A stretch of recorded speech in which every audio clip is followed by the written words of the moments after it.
नमस्कार, अस्सलाम वालेकुम, सत श्री अकाल, जय झूलेलाल। मैं हूं जी प्रेम मटलानी और आप देख रहे हैं हालत हाज़रा का प्रोग्राम। हकीकत ये है, इब्तिदा में आपसे दरख्वास्त है चैनल ज़रूर सब्सक्राइब करें। नाजरीन, 2 रोज़ कबल अफ़गानिस्तान में काबुल के दिल में डाउनटाउन में वहाँ पर एक होटल था चीनियों का, जिसका नाम था काबुल लोंगान होटल। उसके ऊपर कुछ दहशतगर्दों ने आतिशफ़िशा मादे से हमला कर दिया। अभी क्या दागा वो तो हमें नहीं इल्म, लेकिन उसके जवाब में कहते हैं कि 3 लोग जो उन दहशतगर्दों के थे वो हलाक हो गए और 2 ज़ख्मी हुए, जबकि अस्पताल वालों ने कहा है कि हमारे पास 21 ज़ख्मी लोग आए हैं। अब खुदा बेहतर जानता है, लेकिन हमला हुआ था और बहुत सारी कैजुअल्टीज़ हुई हैं उसमें, और इसकी ज़िम्मेदारी ISK ने, यानी उसी इस्लामिक स्टेट खुरासान वालों ने अपने ऊपर ली है। नाजरीन, इस किस्म के हमले के जवाब में फिर चीन की वज़ारत ख़ारजा ने जो अपना रद्द-ए-अमल दिखाया है, तो उन्होंने अपने चीनियों को जो कि अफ़गानिस्तान में मुकीम हैं, रहाइश पज़ीर हैं,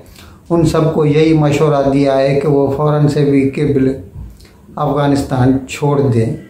क्योंकि वो उनकी हिफाजत की यकीन दहानी नहीं करा सकते। अब ये अलग बात है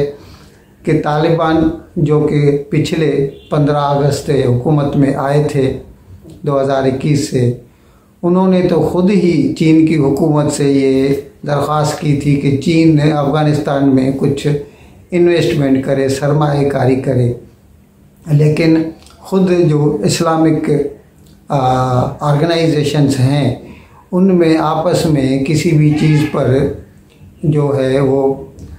हम राय नहीं है। अभी इस्लाम के स्टेट खुरासान वाले जो है ना, वो तो तालिबान वालों को भी खातिर में नहीं लाते, और इसीलिए उनका ये कहना है कि क्योंकि चीनी लोग जो हैं वो कम्युनिस्ट हैं, खुदा को नहीं मानते, इसीलिए हम उनको हलाक कर रहे हैं। नाजरीन, जनाब इमरान खान अभी तो वो बताते हुए भी जैसे हमें अच्छा नहीं लगता, रोज़ रोज़ वही बात, असेंबलियाँ तहलील होंगी, कल होंगी, परसों होंगी, अंग्रेज़ी में इसको कहते हैं प्रोक्रेस्टिनेशन, आज का काम कल, कल का काम परसों। खैर, उन्होंने 3 तारीख को कहा था कि 4-5 दिन के अंदर अंदर तहलील हो जाएंगी, वो हुई नहीं। फिर उन्होंने कहा कि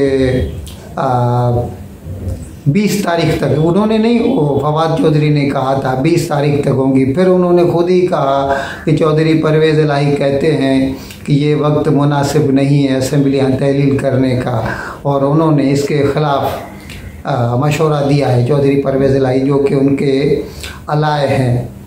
तो अभी फिर उन्होंने कल प्रेस वालों से खिताब किया जमान पार्क में अपने बंगले पर, और उन्होंने कहा कि इस जुमे के रोज़ जो आने वाला, यानी 2 रोज़ के बाद एक बड़ा जलसा करेंगे, और फिर हफ्ते के रोज़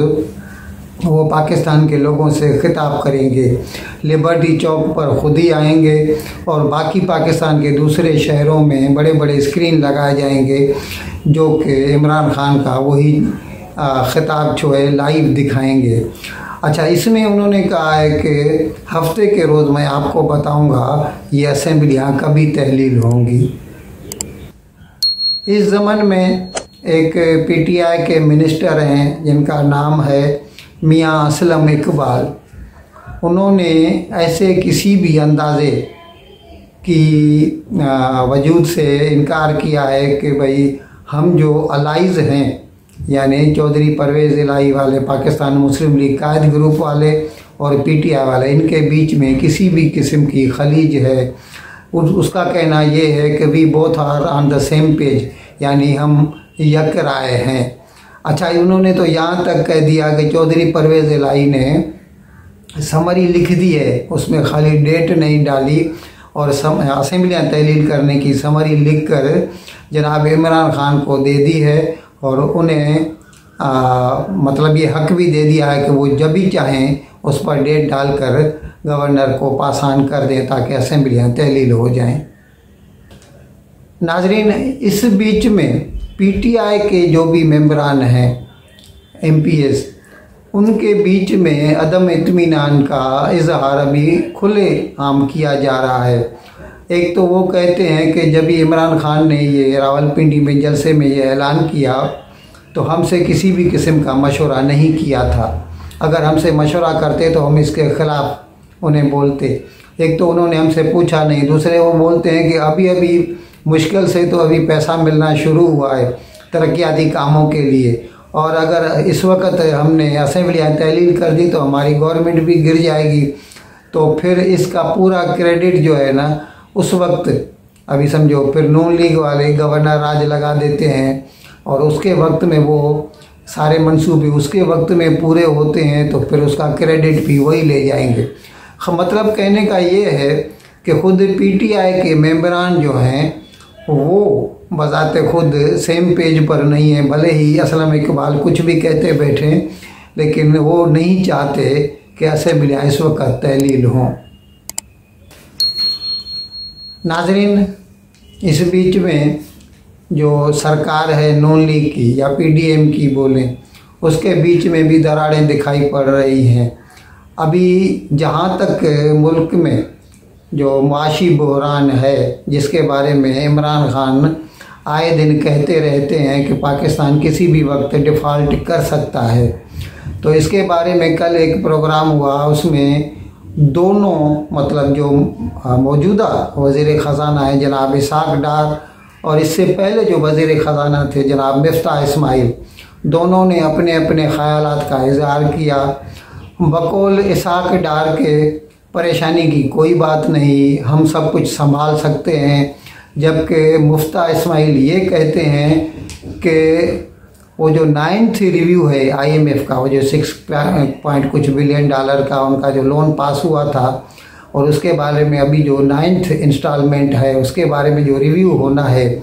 जब तक वो मुकम्मल नहीं हो जाता तब तक ये तलवार हमारे सर पर लटकती रहेगी। नाजरीन, इस बीच में वज़ीर ख़ज़ाना इसाक डार ने आईएमएफ से दरख्वास्त की है कि आईएमएफ वालों ने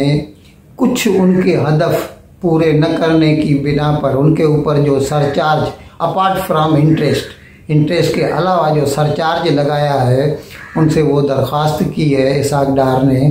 कि वो सरचार्ज उन्हें माफ़ कर दिया जाए और अगर माफ़ न कर सकते हैं तो कम से कम डेफ़र किया जाए। तो अब ये ज़रूरी नहीं है कि आईएमएफ वाले उसकी बात मानते हैं, लेकिन उन्होंने दरख्वास्त की है और उन्होंने इसके साथ साथ ये भी बोला कि जनाब इमरान खान ने जाते जाते जो भी उनके अश्योरेंस थे आईएमएफ को दिए हुए सभी अश्योरेंस को बालाए ताक रख दिया। यानी उन्होंने जैसे बिजली के नर्ख में कमी की, पेट्रोल सस्ता कर दिया, सब्सिडी बढ़ा दी, तो इन ऐसी चीज़ों की वजह से उनके ऊपर जो सरचार्ज लगा रहे हैं आईएमएफ वाले, इसके लिए इसाक डार ने दरख्वास्त की है कि उन्हें इस सरचार्ज से मुस्तस्ना करार दिया जाए, लेकिन फ़िलहाल तो आईएमएफ इस मूड में नज़र नहीं आती। नाज़रीन, वज़ीर आज़म शहबाज शरीफ ने कल सक्खर हैदराबाद मोटरवे का संगे बुनियाद रखा। ये 306 किलोमीटर का है और 307 अरब रुपए इसके ऊपर खर्चे होंगे। यानी यूँ कह सकते हैं कि 1 किलोमीटर का 1 अरब रुपया खर्च आएगा। अच्छा, इसके साथ फिर पेशावर से लेके कराची तक मोटरवे पूरा हो जाएगा। ये बीच में एक मिसिंग लिंक है, कराची से हैदराबाद तक सुपर हाईवे था, अभी उसी को मोटरवे कहते हैं ये, और सक्खर से लेके पेशावर तक वो बन चुका है। बाकी ये मिसिंग लिंक है सक्खर से लेके हैदराबाद तक, और कहते हैं कि इंशाल्लाह 1.5 साल में ये मुकम्मल हो जाएगा। नाज़रीन, शहबाज शरीफ ने यह भी कहा कि ये पिछले साल जनाब इमरान खान ने अनाउंस किया था, लेकिन फिर इसके ऊपर अमल दरामद न हो सका और इसीलिए अभी हमने इस पे काम शुरू किया है और हमें उम्मीद है कि जल्द से जल्द, मुझसे गलती हो गई, 1.5 साल नहीं 2.5 साल में ये मुकम्मल हो जाएगा। इन अल्फाज के साथ मैं आज का प्रोग्राम ख़त्म करने की आपसे इजाज़त चाहता हूँ, लेकिन विदाई लेने से पहले एक मरतबा फिर आपसे मेरी दरख्वास्त है कि जिस किसी साहब या साहबा ने अब तक हमारे इस चैनल को सब्सक्राइब नहीं किया, अज़राए करम इसको जल्द से जल्द सब्सक्राइब करें, प्रोग्राम को लाइक करें, शेयर करें और घंटी का बटन दबाना न भूलें। बहुत बहुत शुक्रिया। खुदा हाफिज़।